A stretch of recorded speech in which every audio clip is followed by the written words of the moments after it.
الاسم إذا كان رولا محفوظ. معك هوية عفوا؟ لا هلا مش حاضرة تحت.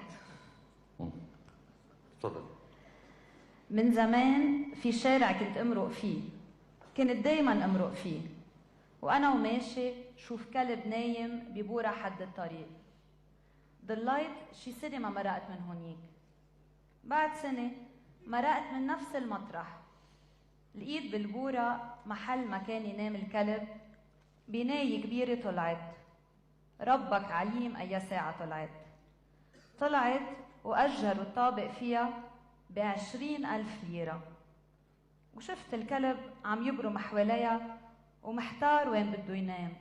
البناية طلعت مطرح مكان هو ينام.